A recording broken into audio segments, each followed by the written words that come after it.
Fan కమ్మెక్క 1919 భారత ప్రభుత్వ చట్టం మాంటింగ్ చేమ్స్ఫర్డ్ సంస్కరణలు.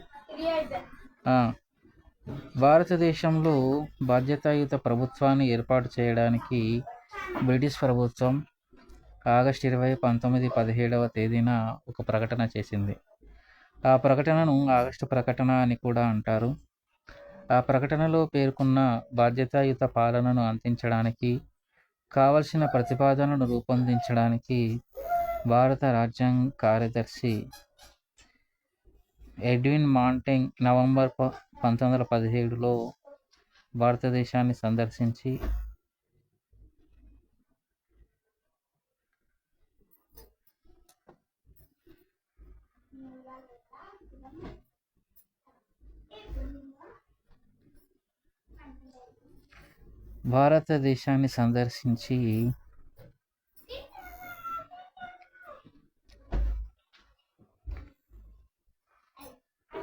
ప్రతిపాదన రూపొందించడానికి భారత రాజ్య కార్యదర్శి ఎడ్విన్ మాంటేగ్ నవంబర్ 1917లో భారతదేశాన్ని సందర్శించి వైస్రాయ్ లార్డ్ చేమ్స్ఫర్డ్ మరియు భారతీయ నాయకులతో చర్చలు జరిపి ఈ సంస్కరణలను ప్రకటించారు. అందువల్ల వీటిని మాంటేగ్ చేమ్స్ఫర్డ్ సంస్కరణలు లేదా మాంటేగ్ ఫోర్డ్ సంస్కరణలు అంటారు. ఈ సంస్కరణలు జూలై 8, 1918 ప్రకటించబడి 18 డిసెంబర్ 1918 బ్రిటిష్ పార్లమెంట్ ఆమోదం పొందాయి. ఇవి భారత ప్రభుత్వ చట్టం 1919 రూపంలో 1921 నుండి అమల్లోకి వచ్చాయి. ఈ చట్టంలోని ప్రధాన అంశాలు చూస్తే, ఈ చట్టం భారతదేశంలో పార్లమెంటరీ విధానాన్ని ఏర్పరిచింది. భారత రాజ్య కార్యదర్శి జీతభత్యాలను భారత ఆదాయం నుండి కాకుండా బ్రిటిష్ నిధి నుండి చెల్లిస్తారు. కేంద్ర రాష్ట్రాల మధ్య గల పాలనా అంశాలను కేంద్ర జాబితా, 2 రాష్ట్ర జాబితా అనే 2 జాబితాలలో పేర్కొన్నది. కేంద్ర జాబితాలో 47 అంశాలను, రాష్ట్ర జాబితాలో 51 అంశాలను చేర్చింది. కేంద్ర జాబితాలో దేశ రక్షణ, విదేశీ వ్యవహారాలు, ప్రభుత్వ రుణము, నౌకాయానము, తంతి తపాలా, ఎగుమతులు, దిగుమతులు మరియు సుంకాల వంటి అంశాలను పేర్కొంది. రాష్ట్ర జాబితాలో ప్రజా ఆరోగ్యము, విద్య, వ్యవసాయం, అడవులు, స్థానిక ప్రభుత్వాలు, శాంతి భద్రతలు వంటి అంశాలను చేర్చింది. రాష్ట్ర స్థాయిలో ద్వంద్వ పాలన డయార్కి ప్రవేశపెట్టారు. రాష్ట్రాల అధికారాలను రిజర్వ్డ్ మరియు ట్రాన్స్ఫర్డ్ రకాలుగా విభజించారు. రిజర్వ్డ్ విభాగంలో 28 పాలనా అంశాలు, ముఖ్యంగా విత్తం, భూమి శిస్తు, న్యాయం, నీటిపారుదల, పరిశ్రమలు మొదలగు ముఖ్య అంశాలను ఇందులో పేర్కొన్నారు. ఈ అంశాలకు సంబంధించిన పరిపాలన వ్యవహారాలను కార్యనిర్వాహక మండలి సహాయంతో ఆయా రాష్ట్రాల గవర్నర్లు నిర్వహిస్తారు. అయితే ఈ కార్యనిర్వాహక మండలి సభ్యులు తమ విధి నిర్వహణలో రాష్ట్ర శాసనసభకు బాధ్యత వహించరు. ట్రాన్స్ఫర్డ్ విభాగంలో 22 అంశాలను పేర్కొనడం జరిగింది.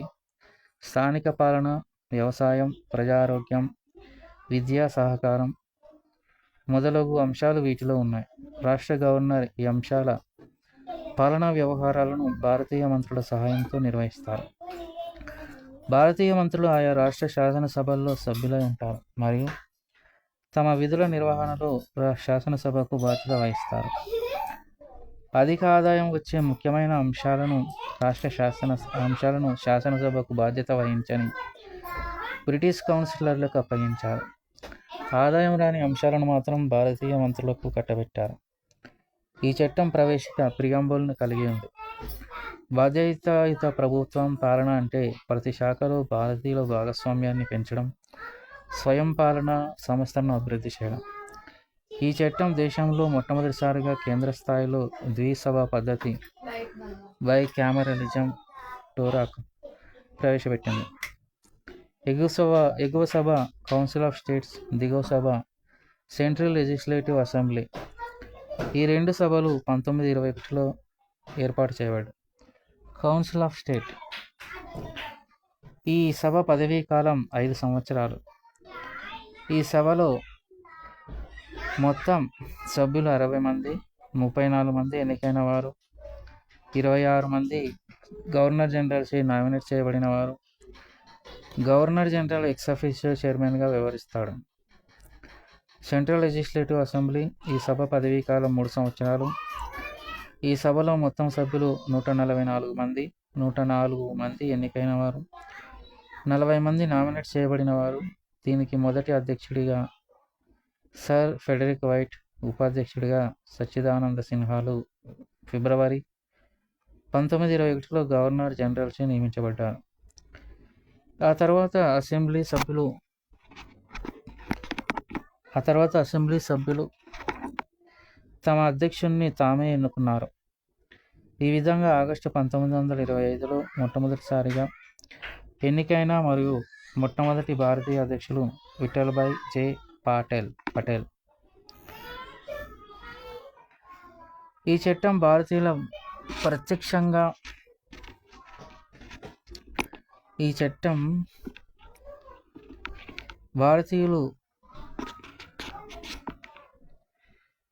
ప్రత్యక్షంగా పరిపాలనలో పాలుపంచుకునే అవకాశాన్ని కల్పించింది.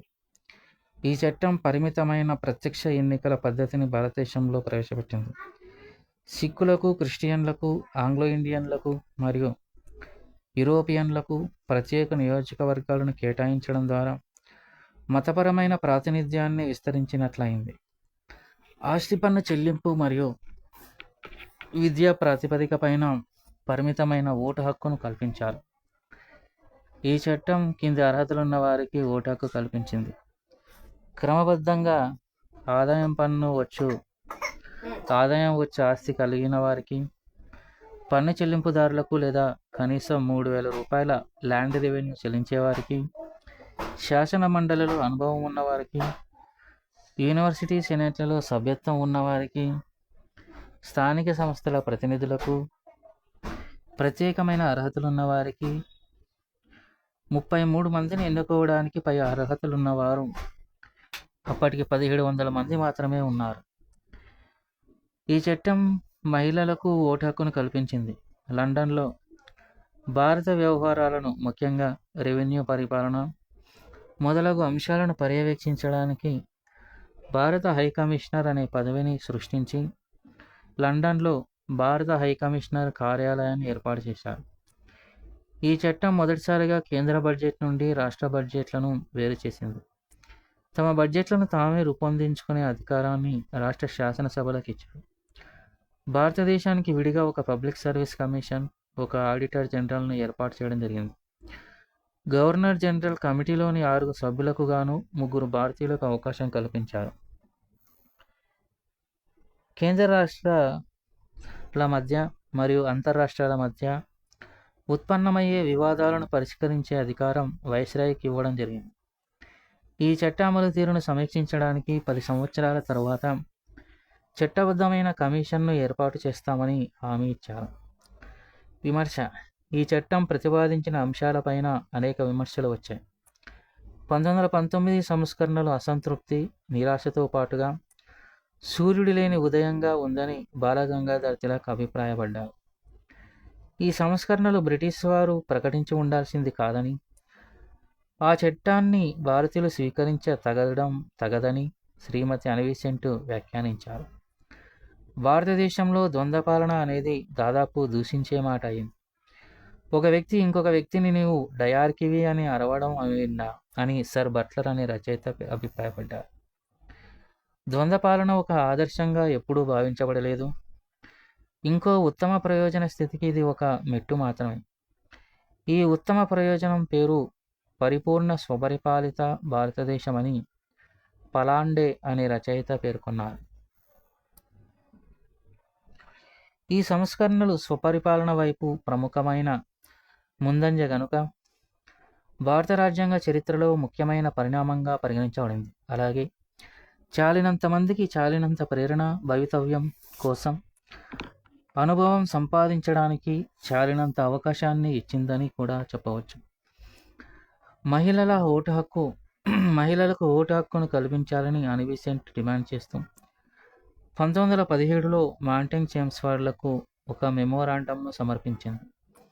అదేవిధంగా అనిబిసెంట్ అధ్యక్షతన వహించిన ఇండియన్ నేషనల్ కాంగ్రెస్ సమావేశం 1917 కూడా మహిళల ఓటు హక్కు కోసం డిమాండ్ చేసింది.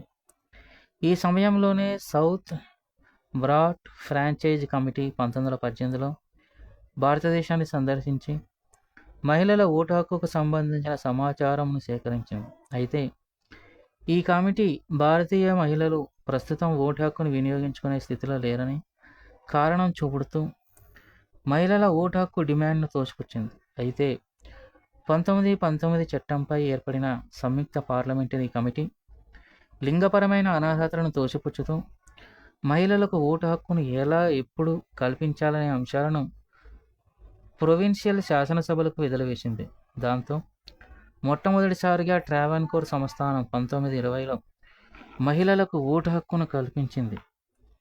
ఆ తరువాత 1921లో మద్రాస్ మరియు బొంబాయిలో మహిళలకు ఓటు హక్కును కల్పించాయి. ఈ దశలో ఓటు హక్కును భార్య హోదా, ఆస్తి మరియు విద్యా అర్హతలను కలిగిన మహిళలకే వర్తింపజేశారు. 1926లో మద్రాస్ లెజిస్లేటివ్ కౌన్సిల్కి జరిగిన ఎన్నికలలో కమలాదేవి చట్టోపాధ్యాయ పోటీ చేసింది, కానీ అతి తక్కువ ఓట్లతో ఓడిపోయింది. 1927లో మద్రాస్ లెజిస్లేటివ్ కౌన్సిలర్గా డాక్టర్ ముత్తులక్ష్మి రెడ్డి ఎన్నికయ్యారు.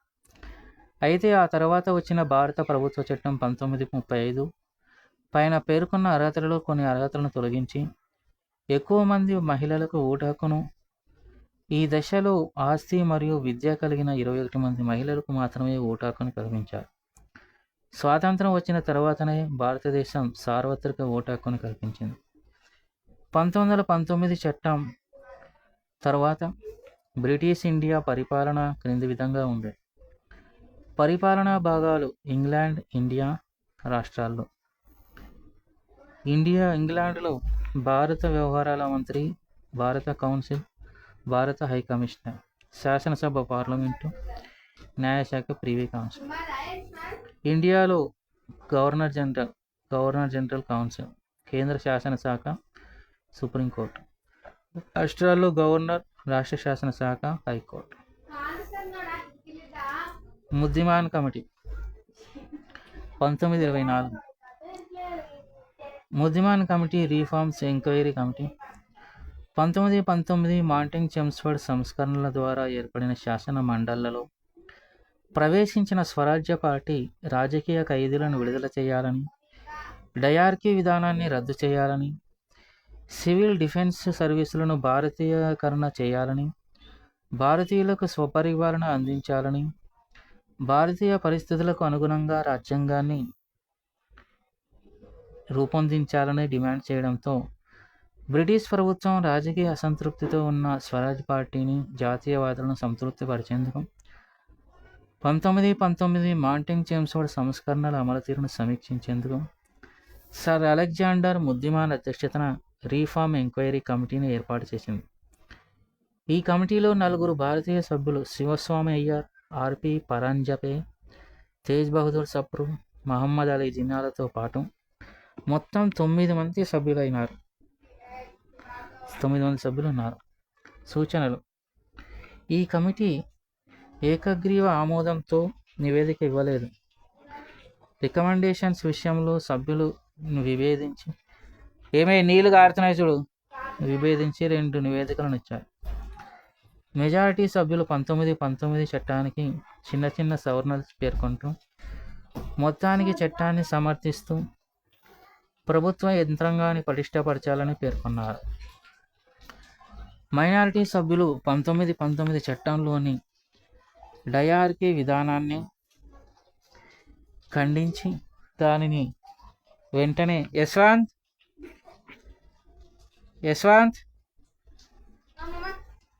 అదేరా ఆ బ్లూ కలర్ది స్టాండ్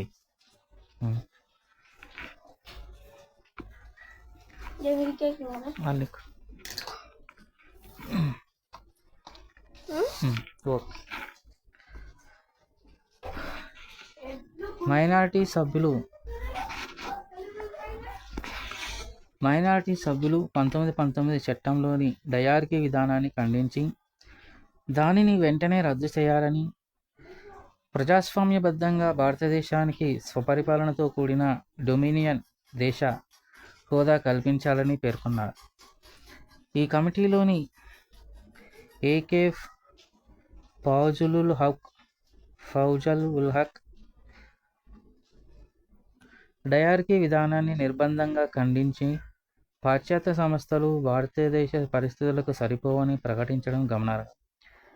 అయితే ఈ నివేదికలను తిరస్కరించిన అప్పటి రాజ్య కార్యదర్శి లార్డ్ రీడింగ్స్ ప్రభుత్వం భారతీయ నాయకులతో కూడిన రౌండ్ టేబుల్ కార్యదర్శి ఏర్పాటును ప్రతిపాదించారు. Simon commission. భారత ప్రభుత్వ చట్టం 1927. భారత ప్రభుత్వ చట్టం 1919లో ప్రవేశపెట్టిన రాజ్యాంగ సంస్కరణలను సమీక్షించడానికి ఆనాటి బ్రిటిష్ ప్రధాని బాల్డ్విన్ 2 సంవత్సరాల ముందుగానే నవంబర్ 1927లో సర్ జాన్ సైమన్ నాయకత్వంలో 7 సభ్యులతో కూడిన ఒక రాయల్ కమిషన్ను నియమించాడు. ఈ సంఘంలోని సభ్యులందరూ ఆంగ్లేయులు కావడం వల్ల భారతీయులు దీనిని పూర్తిగా వ్యతిరేకించి గోబ్యాక్ ఉద్యమాన్ని నిర్వహించారు. కమిషన్ భారతదేశంలో 2 పర్యాయాలు పర్యటించింది. మొదటిసారి ఫిబ్రవరి 3, 1928 నుండి మార్చి 31 వరకు. రెండవ పర్యాయం అక్టోబర్ 11, 1928 నుండి ఏప్రిల్ 6, 1929 తేదీ వరకు పర్యటించింది. ఈ కమిషన్ తన నివేదికను 1930లో సమర్పించింది. ముఖ్యాంశాలు: 1919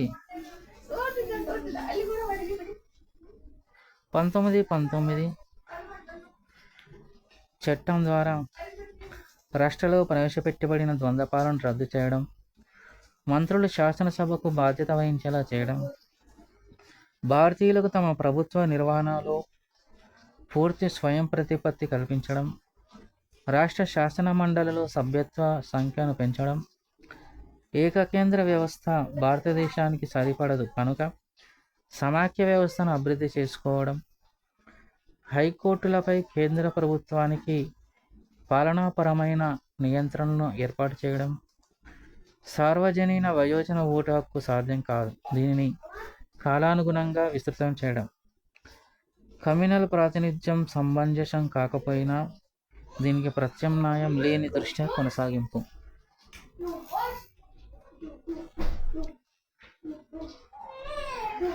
మొదటిసారిగా సమాఖ్య వ్యవస్థను సూచించిన సైమన్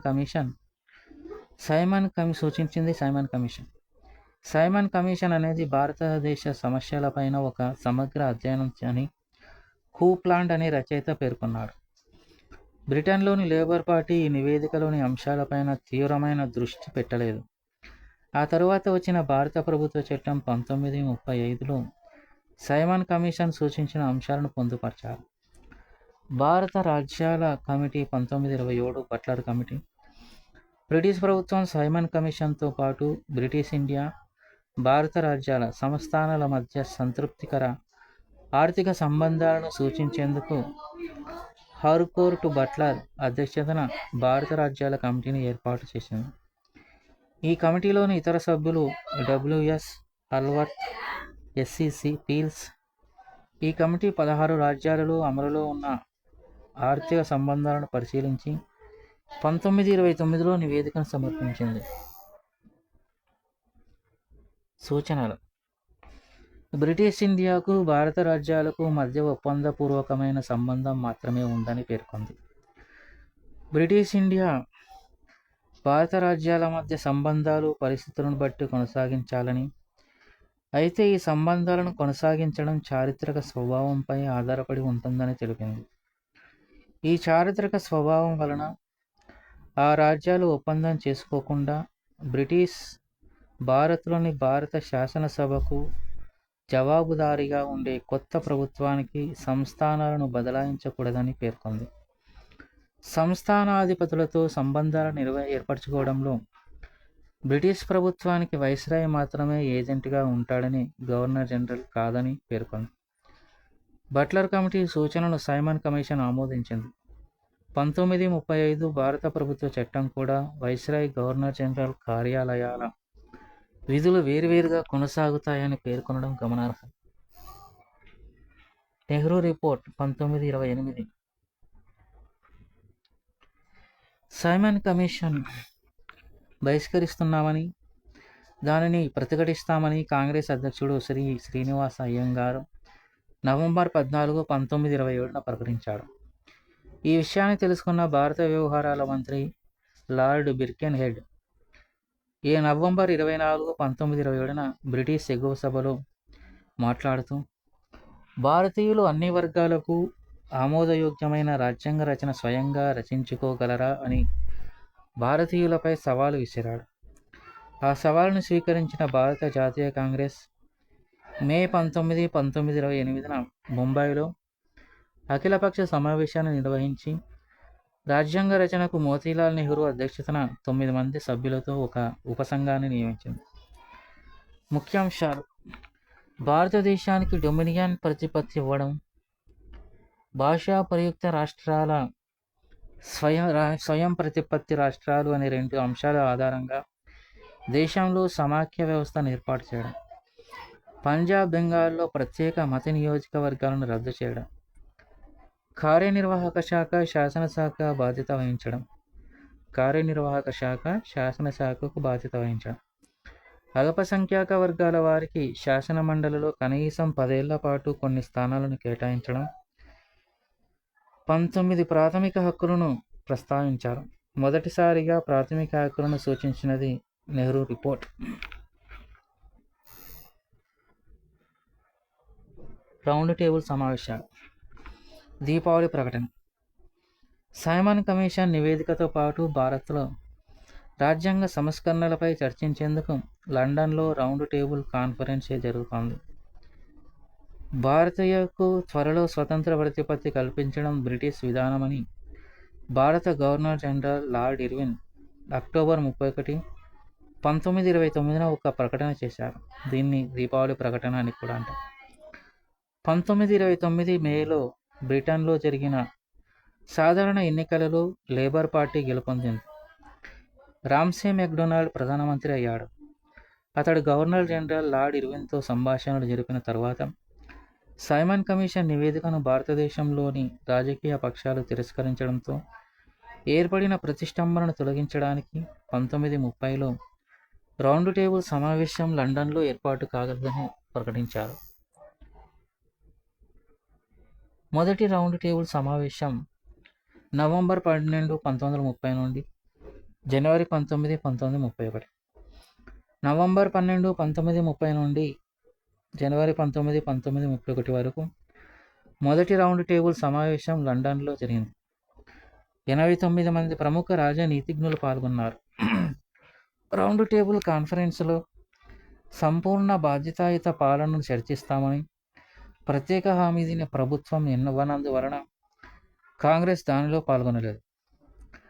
భావి భారత రాజ్యాంగం సమాఖ్యలుగా ఉండాలా లేదా ఏకకేంద్రంగా ఉండాలా అనే అంశం మీద చర్చ జరిగింది. కాంగ్రెస్ పాల్గొనకపోవడం వల్ల చర్చల్లో నిజమైన ప్రగతి సాధ్యం కాలేదు. సమావేశంలో పాల్గొనని ప్రజావర్గాల సహకారం కోసం చర్యలు తీసుకుంటామని చెప్పి ప్రధానమంత్రి మెక్డొనాల్డ్ ఈ సమావేశాన్ని ముగించారు. మొదటి రౌండ్ టేబుల్ సమావేశంలో ముస్లిం లీగ్ తరపున జిన్నా ఆగా ఖాన్, మహమ్మద్ అలీ, మహమ్మద్ షఫీ, ఫజల్ హక్, హిందూ మహాసభ తరపున మూమ్జే జైకర్, ఉదారవాదుల తరపున తేజ్ బహదూర్ సప్రు, చింతామణి, శ్రీనివాస శాస్త్రి, బిఆర్ అంబేద్కర్ మరియు హైదరాబాద్ దివాన్ అక్బర్ హైదర్ అని కూడా హాజరయ్యారు. గాంధీ ఇర్విన్ ఒప్పందం మార్చి 5, 1931. కాంగ్రెస్ ప్రాతినిధ్యం లేకుండా భారత రాజ్యాంగ సంస్కరణలపై ఏ సమావేశం నిర్వహించినా ఫలితం ఉండదని బ్రిటిష్ ప్రభుత్వం గ్రహించి త్వరలో జరగబోయే రౌండ్ టేబుల్ సమావేశం 2వ రౌండ్ టేబుల్ సమావేశంలో పాల్గొనడానికి గాంధీజీని ఒప్పించాలని వైస్రాయ్ ఇర్విన్ను ఆదేశించింది. శాసన ఉల్లంఘన ఉద్యమంలో అరెస్ట్ అయిన గాంధీని విడుదల చేయడంతో గాంధీ ఇర్విన్ల మధ్య సమావేశం మార్చి 5, 1931 జరిగింది. దీనినే గాంధీ ఇర్విన్ ఒప్పందం అంటారు. రాజకీయ ఖైదీలను విడుదల చేయడం, శాసన ఉల్లంఘన ఉద్యమంలో స్వాధీనం చేసుకున్న ఆస్తులను తిరిగి ఇచ్చివేయడం, తీర ప్రాంతాలలో నివసిస్తున్న కొందరు ప్రజలకు పన్ను లేకుండా ఉప్పు తయారు చేసుకునే అవకాశాన్ని కల్పించడం, కాంగ్రెస్ శాసన ఉల్లంఘన ఉద్యమాన్ని నిలిపివేసి రౌండ్ టేబుల్ సమావేశంలో పాల్గొనడం,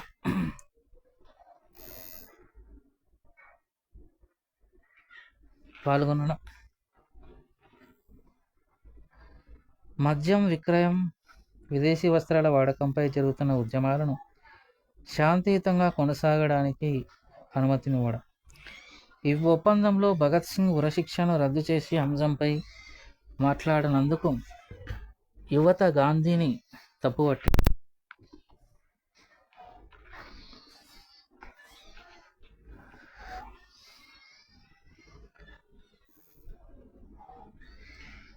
రెండవ రౌండ్ టేబుల్ సమావేశం 1931 సెప్టెంబర్ 7, 1931 నుండి డిసెంబర్ 1, 1931 వరకు లండన్లో జరిగింది. ఇర్విన్తో చేసుకున్న ఉడంబడిక ప్రకారం కాంగ్రెస్ తరపున గాంధీజీ సమావేశానికి హాజరయ్యారు. అన్ని స్వదేశీ సంస్థానాధిపతులతో సహా 107 మంది పాల్గొన్నారు. మహిళా ప్రతినిధిగా సరోజినీ నాయుడు హాజరయ్యారు. బలహీన వర్గాల తరపున బిఆర్ అంబేద్కర్ పాల్గొన్నారు. అల్పవర్గ సంఖ్యాక వర్గాల సమస్యపై గాంధీజీ చిన్నాలు ఏకాభిప్రాయానికి రాలేకపోయారు. తాను బ్రిటిష్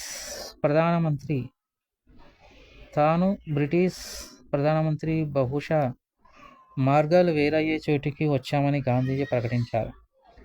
2 కొత్త Muslim majority provinces, north western frontier provinces సింధులను ఏర్పాటు చేస్తున్నట్లు సదస్సు ప్రకటించడంతో అంగీకరించని గాంధీజీ విభజించు పాలించు విధానాన్ని పాటిస్తున్నందుకు బ్రిటిష్ ప్రభుత్వాన్ని నిందించారు. భారతదేశానికి వచ్చిన గాంధీజీని ప్రభుత్వం నిర్బంధంలోకి తీసుకుంది. Communal award August 16, 1932.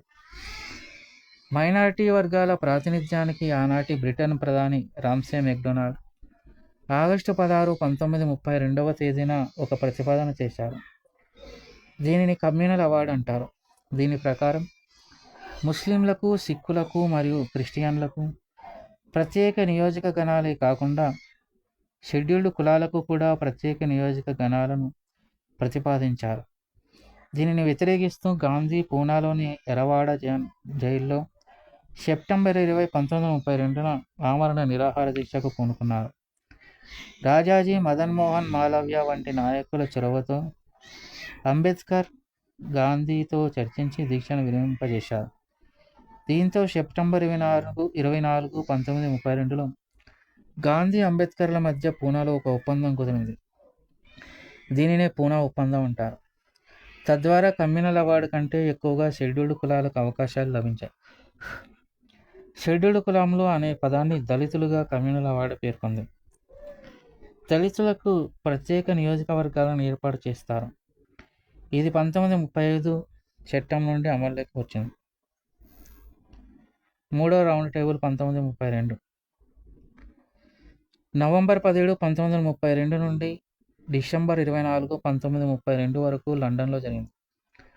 సమస్యలు సృష్టిస్తారనుకున్న వారికి బ్రిటిష్ ప్రభుత్వం ఆహ్వానం పంపలేదు. అందువల్ల కాంగ్రెస్ ప్రతినిధులు సమావేశానికి హాజరు కాలేదు. ఇంగ్లాండ్లోని లేబర్ పార్టీ కూడా సహకరించలేదు. ఇందులో అంతకుముందు నియమించబడిన ఉపసంఘాల నివేదికను చర్చించారు. సమావేశంలో చేసిన సిఫారసుల్లో ఎక్కువ భాగం 1935 భారత ప్రభుత్వ చట్టంలో స్థానాన్ని పొందాయి. ఈ సమావేశానికి సప్రు, జిన్నా మరియు అంబేద్కర్లతో పాటుగా మొత్తం 46 మంది ప్రతినిధులు హాజరయ్యారు. మూడవ రౌండ్ టేబుల్ సమావేశాలకు హాజరైన వారు 3 రౌండ్ టేబుల్ సమావేశాలకు డాక్టర్ బిఆర్ అంబేద్కర్, జిన్నారు. భారత్ రౌండ్ టేబుల్ కాన్ఫరెన్స్ 3 సెషన్స్గా జరిగింది. అయితే వీటిని మనం 1, 2 మరియు 3 రౌండ్ టేబుల్ కాన్ఫరెన్స్లు అని తప్పుగా పిలుస్తున్నాం. శ్వేతపత్రం 1933 మార్చి 1930. 3 రౌండ్ టేబుల్ సమావేశంలో చర్చించి నిర్ణయించిన అంశాలతో బ్రిటిష్ ప్రభుత్వం ఒక శ్వేతపత్రాన్ని ప్రచురించింది. దానిలోని ప్రతిపాదనను లార్డ్ లిన్ లిత్గో అధ్యక్షతన బ్రిటిష్ పార్లమెంటుకు చెందిన జాయింట్ సెలెక్ట్ కమిటీ పరిశీలించి నవంబర్ 11, 1934న నివేదికను సమర్పించింది. ఈ నివేదికను కాంగ్రెస్ నిర్ద్వంద్వంగా తిరస్కరించింది. ముస్లిం లీగ్ మాత్రం ప్రాంతాలకు సంబంధించిన భాగాన్ని ఆమోదించి సమాఖ్య భావనను తిరస్కరించింది. 5 3547 1935 భారత ప్రభుత్వ చట్టం. సెలెక్ట్ కమిటీ ఇచ్చిన నివేదికను పట్టించుకోకుండా ప్రభుత్వం రాజ్యాంగ సంస్కరణలకు సిఫారసు చేసింది. వాటి ఫలితంగా ఆవిర్భవించినదే 1935 భారత ప్రభుత్వ చట్టం. బ్రిటిష్ వారు రూపొందించిన రాజ్యాంగ సంస్కరణ చట్టాలలోకెల్లా ఈ చట్టం చాలా విస్తృతమైనది, అతిపెద్దది మరియు ముఖ్యమైనది. ఇందులో 321 ప్రకరణలు, 10 షెడ్యూళ్లు ఉన్నాయి. అందువలన దేశంలో ఒక నూతన రాజ్యాంగమే ప్రవేశపెట్టడం జరిగిందని చెప్పవచ్చు. ఇది ఏప్రిల్ 1, 1937 నుండి అమల్లోకి వచ్చింది. ఈ చట్టంలోని ప్రధాన అంశాలు: అఖిల భారత సమాఖ్య ఏర్పాటు. ఈ సమాఖ్యలో 11 ప్రాంతాలు, 6 చీఫ్ కమిషనర్ ప్రాంతాలు, సమాఖ్యలో చేరడానికి అంగీకరించిన స్వదేశీ సంస్థానాలు ఉంటాయి. కేంద్ర రాష్ట్రాల మధ్య 3 జాబితాల్లో అధికార విభజన ఉంటుంది. ఫెడరల్ జాబితా 59 అంశాలు, ప్రొవిన్షియల్ జాబితా 54 అంశాలు, ఉమ్మడి జాబితా 36 అంశాలు. అవశిష్ట అధికారాలను వైస్రాయ్కి ఇచ్చారు. స్వదేశీ సంస్థానాలు సమాఖ్యలో చేరకపోవడం వల్ల ఇది అమల్లోకి రాలేదు. రాష్ట్రంలో ఉన్న ద్వంద్వ పాలనను రద్దు చేసి కేంద్రంలో ద్వంద్వ పాలనను ప్రవేశపెట్టారు. కేంద్రంలో పాలనా అంశాలను రిజర్వ్డ్, ట్రాన్స్ఫర్డ్ అంశాలుగా విభజించారు. రిజర్వ్డ్ అంశాలను గవర్నర్ తాను నియమించిన 3 కౌన్సిలర్ల సహాయంతో పరిపాలిస్తారు. ట్రాన్స్ఫర్డ్ అంశాలకు సంబంధించి గవర్నర్ జనరల్ 10 మందికి మించకుండా ఒక మంత్రిమండలిని నియమించి దాని సహాయంతో పరిపాలిస్తారు. రాష్ట్ర స్థాయిలో ద్విసభా పద్ధతిని ప్రవేశపెట్టారు. దీనిలోని మొత్తం 11 ప్రావిన్స్లకు గాను 6 ప్రావిన్సులలో బెంగాల్, బొంబాయి, మద్రాస్, బీహార్, అస్సాం మరియు యునైటెడ్ ప్రావిన్స్ ద్విసభా పద్ధతిని ప్రవేశపెట్టారు. ఎగువ సభ లెజిస్లేటివ్ కౌన్సిల్, దిగువ సభ లెజిస్లేటివ్ అసెంబ్లీ. భారత రాజ్య కార్యదర్శికున్న కౌన్సిల్ 1858 చట్టం ద్వారా ఏర్పడిన కౌన్సిల్ ఆఫ్ ఇండియాను రద్దు చేశారు. ఈ కౌన్సిల్కు బదులు 3 కంటే తక్కువ కాకుండా 6 మించని సలహాదారులను భారత రాజ్య కార్యదర్శికి సహాయంగా నియమించారు. కేంద్ర శాసనసభల పరిమాణాన్ని పెంచారు. కేంద్ర శాసనసభ అయిన కౌన్సిల్ ఆఫ్ స్టేట్స్ సభ్యత్వ సంఖ్యను 260కి, దిగువ సభ అయిన లెజిస్లేటివ్ అసెంబ్లీ సభ్యత్వాన్ని 375కు పెంచడం జరిగింది. కమ్యూనల్ ప్రాతినిధ్యాన్ని కొనసాగిస్తూ షెడ్యూల్డ్ కులాలకు, మహిళలకు, ఇండియన్ క్రిస్టియన్లకు, ఆంగ్లో ఇండియన్లకు, యూరోపియన్లకు, కార్మికులకు శాసన మండలిలో ప్రత్యేక నియోజకవర్గాలను ఏర్పాటు చేశారు. ఈ చట్టం మొదటిసారిగా ప్రత్యక్ష ఎన్నికలను ప్రవేశపెట్టింది. ఓటు హక్కును విస్తృతపరిచారు. జనాభాలో 10% ఓటు హక్కును వర్తింపజేశారు. కేంద్ర రాష్ట్రాల మధ్య సమాఖ్య వివాదాలను పరిష్కరించడానికి 1937లో ఫెడరల్ కోర్టును, సుప్రీంకోర్టును ఏర్పాటు చేశారు. ఇందులో ఒక ప్రధాన న్యాయమూర్తి, 6 ఇతర న్యాయమూర్తులు ఉంటారు. అయితే దీని తీర్పులే సర్వోన్నతం కాదు. వీటిని ఇంగ్లాండ్లో ఉన్న ప్రివీ కౌన్సిల్కు అప్పీలు చేసుకోవచ్చు. దీని మొదటి ప్రధాన న్యాయమూర్తి సర్ మౌరిస్ గోయర్. ఈ చట్టం ద్వారా బర్మాను భారతదేశం నుండి వేరు చేశారు. అలాగే ఒరిస్సా మరియు సింధు అనే 2 కొత్త ప్రావిన్సులను ఏర్పాటు చేశారు. బ్రిటిష్ ఇండియాపై బ్రిటిష్ పార్లమెంటు సర్వాధిపత్యాన్ని పునరుద్ఘాటించడం జరిగింది. కేంద్రంలో ఒక ఫెడరల్ పబ్లిక్ సర్వీస్ కమిషన్ను, రాష్ట్రాలకు కూడా పబ్లిక్ సర్వీస్ కమిషన్ను, జాయింట్ పబ్లిక్ సర్వీస్ కమిషన్లను ఏర్పాటు చేశారు. భారతదేశంలో విత్త విధానం మరియు రుణ నియంత్రణ కోసం రిజర్వ్ బ్యాంక్ ఆఫ్ ఇండియాను ఏర్పాటు చేశారు. ప్రాంతీయ స్వపరిపాలన అనేది ఈ చట్టం ద్వారా పొందుపరిచిన అత్యంత ముఖ్యమైన అంశం. మొదటిసారిగా రాష్ట్రాలలో ప్రజాస్వామ్య ప్రభుత్వాలు ఏర్పాటయ్యాయి. ప్రాంతీయ పరిపాలనా అంశాలన్నీ మంత్రుల ఆధీనంలోకి బదిలీ అయ్యాయి. కేంద్ర నియంత్రణ చాలా వరకు తగ్గించబడింది. గవర్నర్లు రాష్ట్రాలకు రాజ్యాంగబద్ధమైన అధిపతులుగా పరిగణించబడతారు. ఈ చట్టంపై తీవ్ర విమర్శలు వ్యక్తమయ్యాయి. వాటిలో ముఖ్యమైనవి: స్థానిక పాలనను రాష్ట్ర జాబితాలో చేర్చారు, ఒక మంచి వాహనానికి చక్కటి బ్రేకులను అమర్చి ముఖ్యమైన ఇంజన్ను పెట్టడం మర్చిపోయారు జవహర్లాల్ నెహ్రూ. ఖచ్చితంగా పిచ్చిది, సమూలంగా చెడ్డది, మొత్తానికి అనంగీకృతమైనది జిన్నా. నిర్మాణాత్మక రాజనీతి తత్వ విచారంలో ఇది ఒక గొప్ప సౌఫల్యం. ప్రొఫెసర్ కూప్లాండ్. విచారణలో ఈ కొత్త చట్టాన్ని మా మీద బలవంతంగా రుద్దారు. బాహ్యంగా దానికి కొంత ప్రజాస్వామ్య రూపం ఉన్నట్లు తోచినా లోపల మాత్రం అంతా శూన్యమే. పండిట్ మదన్ మోహన్ మాలవ్య. ఇది పొట్టె మనుషులు పిగ్మిస్ కట్టిన అవమానకరమైన గొప్ప కట్టడం, రాక్షస స్తంభం. Winston Churchill. భారతదేశంలోని అనేక రాష్ట్రాలలో గోచరించే భూస్వామ్య వ్యవస్థను దృఢతరం చేయడానికి బ్రిటిష్ పాలకులు ఆడిన నాటకమే సుభాష్ చంద్రబోస్. ఈ చట్టం ద్వారా గవర్నర్ జనరల్ రాష్ట్ర గవర్నర్లకు మితిమీరిన అధికారాలు కట్టబెట్టడం జరిగింది. ఇది భారత రాజ్యాంగంపై అధిక ప్రభావం చూపింది. ఇండియాకు మొదటగా ఏర్పడిన పరిపూర్ణ రాజ్యాంగం. దీనిని భారత రాజ్యాంగానికి నకలుగా అభివర్ణిస్తారు. మాతృకా మూలాధారం. ఈ చట్టం ద్వారా ప్రవేశపెట్టబడిన ప్రధాన అంశం ప్రాంతీయ స్వపరిపాలన. లార్డ్ లిన్లిత్గో ఆగస్టు ప్రతిపాదనను 1940. భారత వైస్రాయ్ లార్డ్ లిన్లిత్గో ఆగస్టు 8, 1940న రాజ్యాంగ సంస్కరణలపై కొన్ని ప్రతిపాదనలు చేశారు. కాబట్టి దీనికి ఆగస్టు ప్రతిపాదనలని పేరు. ఈ చట్టంలోని ప్రధాన అంశాలు: రెండవ ప్రపంచ యుద్ధం ముగిసిన తర్వాత భారతదేశానికి డొమినియన్ ప్రతిపత్తి కల్పించే విషయాన్ని పరిశీలించడం. భారత రాజ్యాంగాన్ని రూపొందించుకునే బాధ్యత ప్రధానంగా భారతీయులకే ఉంటుందని మొట్టమొదటిసారిగా ప్రకటించారు. వివిధ రాజకీయ పార్టీలకు చెందిన ప్రతినిధులకు గవర్నర్ జనరల్ కార్యనిర్వాహక మండలిలో సభ్యత్వం కల్పించి మండలిని విస్తృతం చేయడం. రాజ్యాంగ పరిషత్తులో అల్పసంఖ్యాక వర్గాల వారికి సముచిత ప్రాధాన్యం ఇవ్వడం. అన్ని రాజకీయ పార్టీలు, సంస్థానాల ప్రతినిధులతో కూడిన యుద్ధ సలహా మండలిని ఏర్పాటు చేయడం. ఈ ప్రతిపాదనలను కాంగ్రెస్ పార్టీ నిర్ద్వంద్వంగా తిరస్కరించింది. కాంగ్రెస్ ఖండించిన ఈ ప్రతిపాదనలోని భాగాన్ని ముస్లిం లీగ్ ఆమోదించింది. భావి భారత రాజ్యాంగం అనే క్లిష్టమైన సమస్యకు పరిష్కారం భారతదేశ విభజన ఒక్కటే అని ముస్లిం లీగ్ ఉద్ఘాటించింది. క్రిప్స్ ప్రతిపాదన 1942. రెండవ ప్రపంచ యుద్ధ సమయంలో బ్రిటిష్ సైన్యాల తరపున భారత సైన్యాలు పాల్గొనడానికి మరొకసారి భారతీయులను మభ్యపెట్టడానికి కిప్స్ ప్రతిపాదన అనే తాయిలాన్ని ఎర్రగా చూపి బ్రిటిష్ ప్రధాని విన్స్టన్ చర్చిల్ మార్చి 11, 1942న ఒక ప్రకటన ద్వారా భారత రాజ్యాంగ సమస్య విషయంలో అక్కడి నాయకులతో సంప్రదింపుల నిమిత్తం కేబినెట్ మంత్రి అయిన సర్ స్టాఫర్డ్ క్రిప్స్ను భారతదేశానికి పంపిస్తున్నట్లుగా పేర్కొన్నాడు. క్రిప్స్ మార్చి 22, 1942న భారతదేశానికి వచ్చాడు. ప్రతిపాదనలు: భారతదేశానికి అవసరమైన కొత్త రాజ్యాంగాన్ని నిర్మించుటకై ఎన్నుకోబడిన రాజ్యాంగ పరిషత్ ఏర్పాటు అవుతుంది.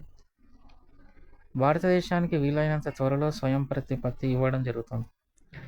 రాష్ట్ర ప్రభుత్వాలు ప్రస్తుత అమల్లో ఉన్న రాజ్యాంగాన్ని కలిగి ఉండవచ్చు లేదా నూతన రాజ్యాంగాన్ని రూపొందించుకోవచ్చు. క్రిప్స్ ప్రతిపాదనను మహాత్మా గాంధీ తీవ్రంగా విమర్శించారు. దివాలా తీస్తున్న బ్యాంకు మీద ముందస్తు తేదీని వేసిన ఒక చెక్కు అని వ్యాఖ్యానించారు.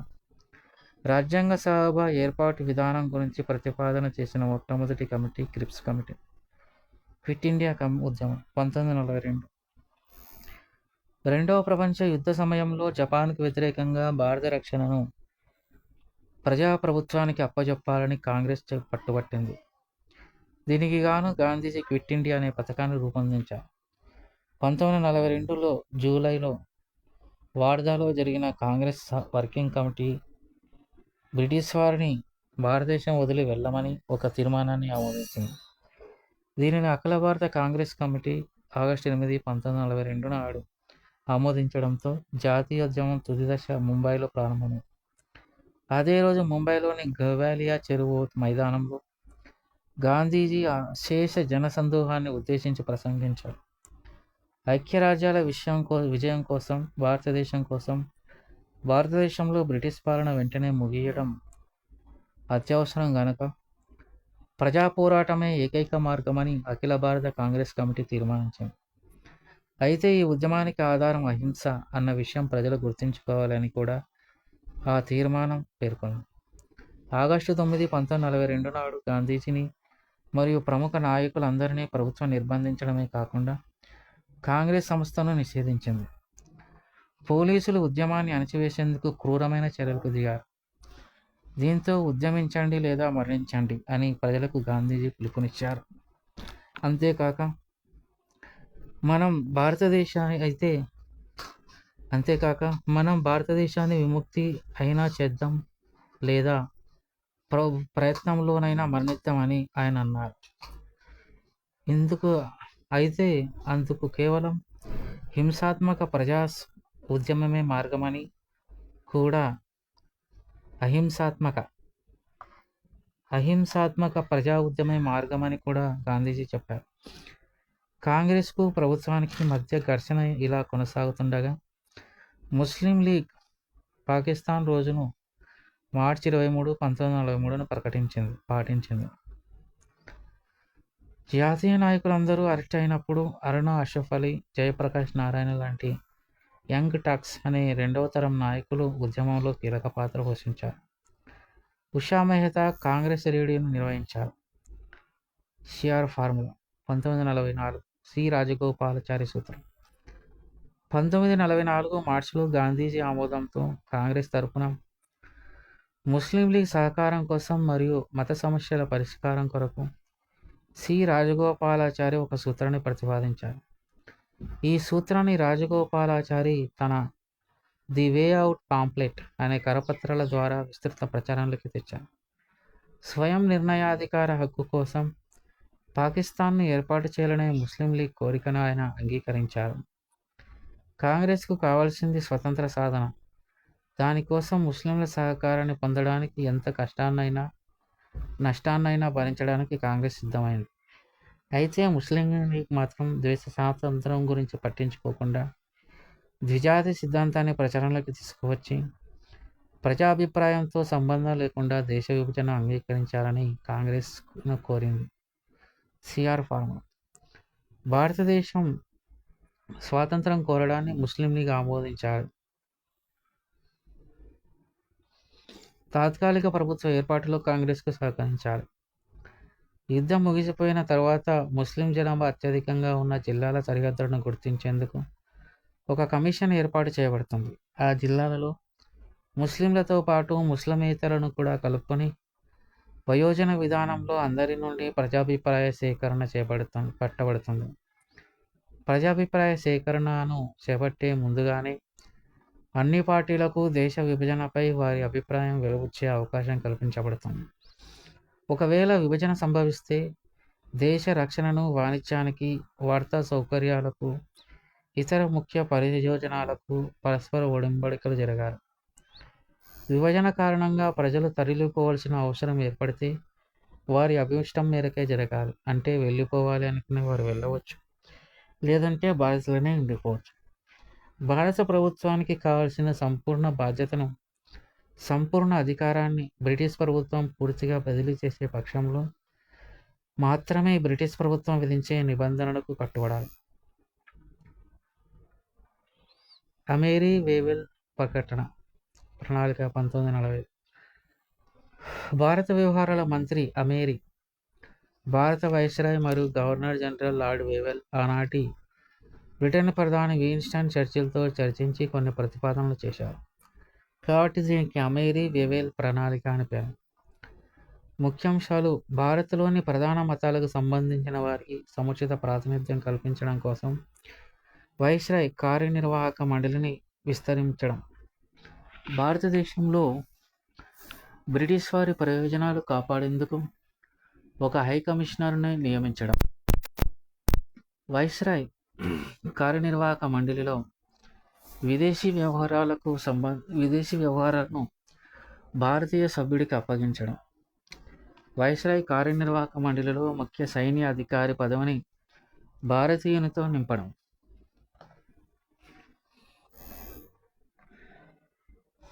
వైస్రాయ్ కార్యనిర్వాహక వర్గం జాతీయ ప్రభుత్వంగా వ్యవహరించడం, గవర్నర్ జనరల్కు వీటో అధికారం ఇవ్వబడుతుంది. కార్యనిర్వాహక కౌన్సిల్ తాత్కాలిక జాతీయ ప్రభుత్వంలాగా పనిచేస్తుంది. ఈ ప్రతిపాదనను పరిశీలించేందుకు కాంగ్రెస్ నాయకులను జైలు నుంచి విడుదల చేశారు. సిమ్లా సమావేశం 1945. వేవేల్ ప్రణాళికలోని అంశాలను చర్చించేందుకు వైస్రాయ్ వేవేల్ జూలై 1945లో సిమ్లాలో ఒక సమావేశాన్ని నిర్వహించారు. కాంగ్రెస్ యునైటెడ్ ఇండియా కోసం, ముస్లిం లీగ్ దినజ విభజన కోసం పట్టుబట్టడం జరిగింది. భారత ముస్లింలకు ఒకే ఒక ప్రతినిధిగా ముస్లిం లీగ్ను మాత్రమే పరిగణించాలని, లీగ్ సభ్యులు కాని ముస్లింలను రాజప్రతినిధి కార్యనిర్వాహక కౌన్సిల్లో చేర్చుకోరాదని జిన్నా పట్టుబట్టారు. దీంతో సంభాషణలు విఫలమయ్యాయి. Cabinet machine 1946. క్యాబినెట్ రాయబారం, మంత్రిత్వ రాయబారం. 1945లో బ్రిటన్లో జరిగిన సాధారణ ఎన్నికల్లో లేబర్ పార్టీ విజయం సాధించింది. లార్డ్ అట్లీ ప్రధానమంత్రి అయ్యారు. బ్రిటన్ ప్రధాని అట్లీ మార్చి 1946లో పార్లమెంటులో ఒక చారిత్రాత్మక ప్రకటన చేశారు. అల్పసంఖ్యాకుల హక్కుల పట్ల మాకు గుర్తింపు ఉంది. అల్పసంఖ్యాకులు నిర్భయంగా జీవించాలి. అయితే అధిక సంఖ్యాకుల పురోగతిని కాదనే అల్పసంఖ్యాక వర్గాన్ని కూడా మనం అనుమతించలేమని పేర్కొన్నారు.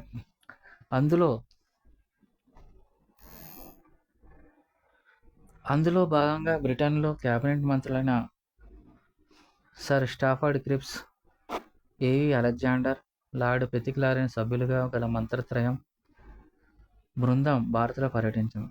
ఈ రాయబారానికి సర్ పెతిక్ లారెన్స్ చైర్మన్లుగా వ్యవహరించారు.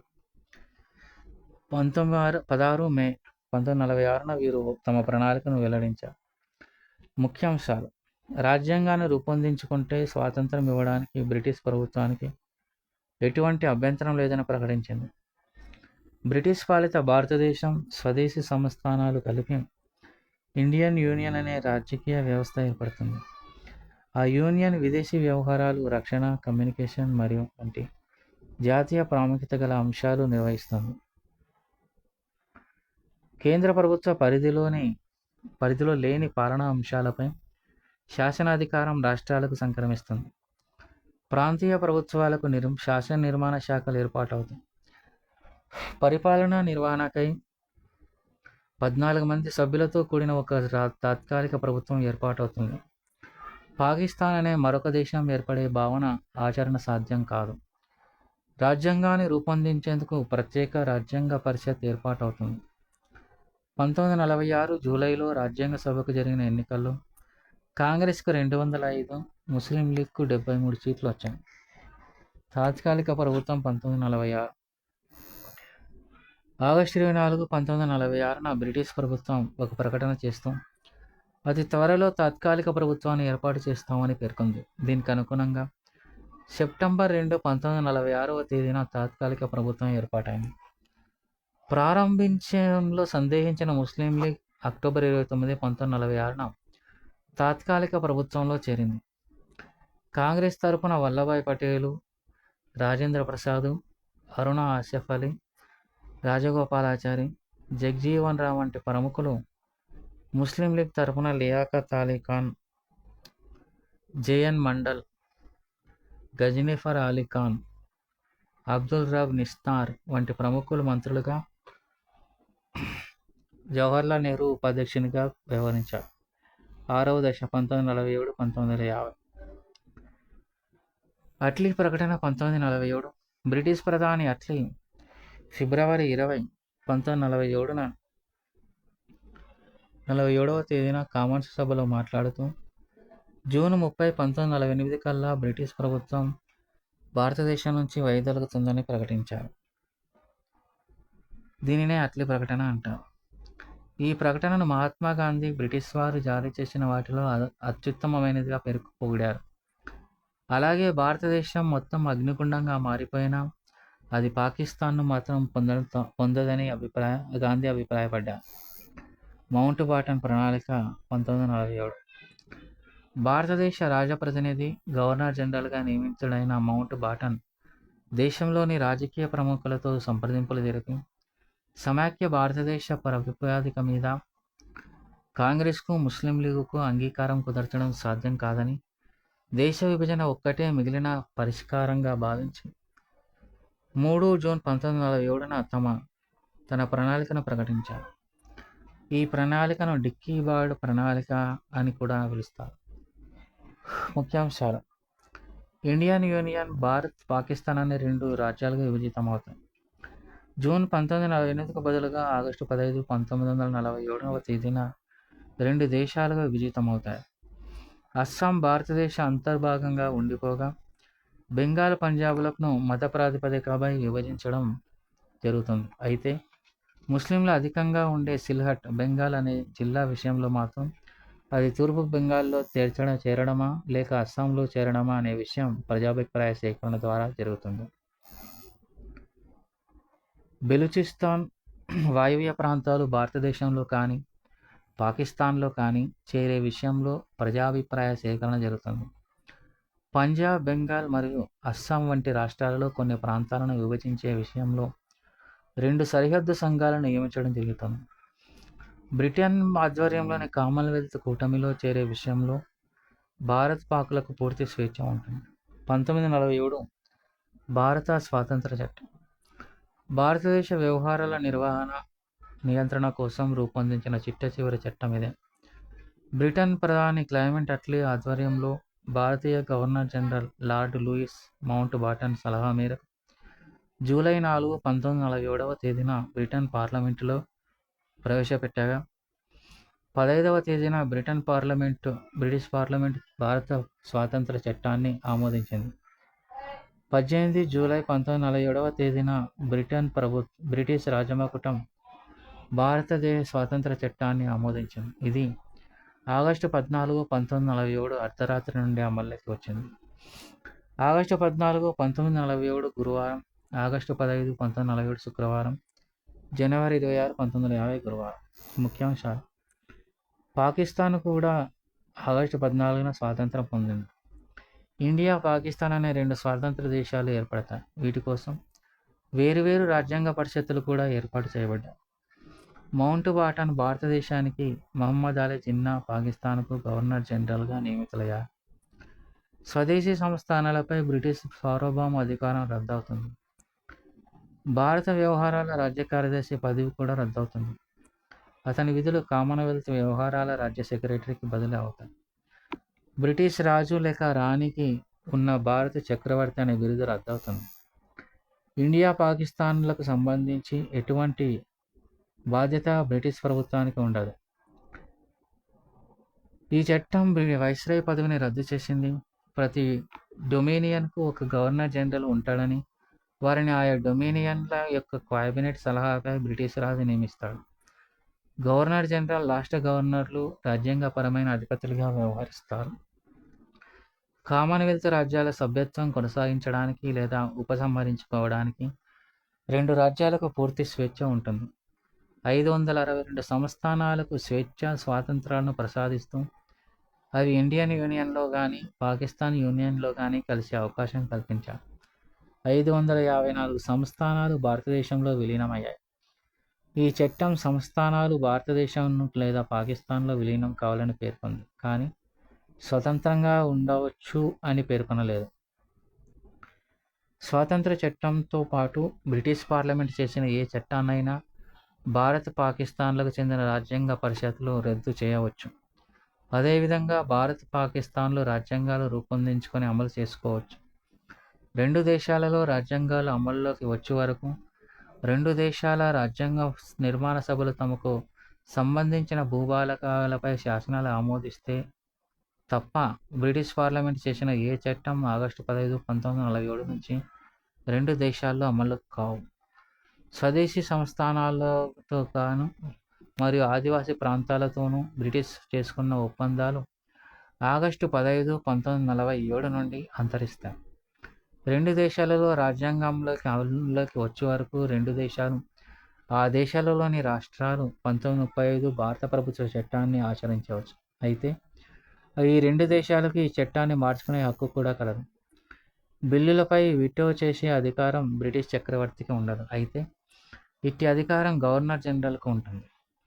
రెండు దేశాలలోని గవర్నర్ జనరల్, ప్రెసిడెన్షియల్ గవర్నర్లు మంత్రిమండలి సలహా మేరకే తమ విధులను నిర్వర్తించారు. ఈ చట్టం భారత రాజ్య కార్యదర్శిచే రిజర్వ్ చేసిన పదవులను, సివిల్ సర్వెంట్స్ నియామకాలను ఈ చట్టం నిలిపివేసింది. అంతకుముందు నియమించబడిన సివిల్ సర్వెంట్స్ తమ ప్రయోజనాలను ఆగస్టు 15, 1947 వరకు పొందుతారు. ఈ చట్టం బ్రిటిష్ రాజుకు గల ఎంపరర్ ఆఫ్ ఇండియా అనే బిరుదును రద్దు చేసింది. ప్రముఖుల వ్యాఖ్యానాలు. నడిరాత్రి గంట కొట్టగానే ప్రపంచం మొత్తం నిద్రావస్థలో మునిగి ఉన్నప్పుడు భారతదేశం మేల్కొని ఊపిరిని, స్వేచ్ఛను పొందుతుంది. భారతదేశ ప్రజలు విశాల మానవాళి సేవ కోసం ప్రమాణాన్ని చేయడం ఈ సమయంలో సమంజసం. భారతదేశ సేవ అంటే భారతదేశంలోని కోట్లాది పీడితుల సేవ. నెహ్రూ. మన స్వల్పమైన బాధల వల్ల, త్యాగాల వల్ల ఈ విజయం లభించినా ఇది ప్రపంచ శక్తుల సంఘటనల ఫలితం కూడా అని తెలుసుకోవాలి. బ్రిటిష్ పాలకుల ప్రజాస్వామ్య ఆశయాలు, వారి చారిత్రక సంప్రదాయ సిద్ధి కూడా కొద్దో గొప్ప కారణాలు అయ్యాయని కూడా తెలుసుకోవాలి. రాజేంద్ర ప్రసాద్. మౌంట్ బాటన్ భారతదేశానికి, జిన్నా పాకిస్తాన్కు గవర్నర్ జనరల్గా నియమితులయ్యారు. స్వతంత్ర భారత తుది గవర్నర్ జనరల్ సి. రాజగోపాలాచారి, మొదటి భారతరత్న అవార్డు గ్రహీత. భారత రాజ్యాంగం సాంఘిక, ఆర్థిక తాత్విక పునాదులు.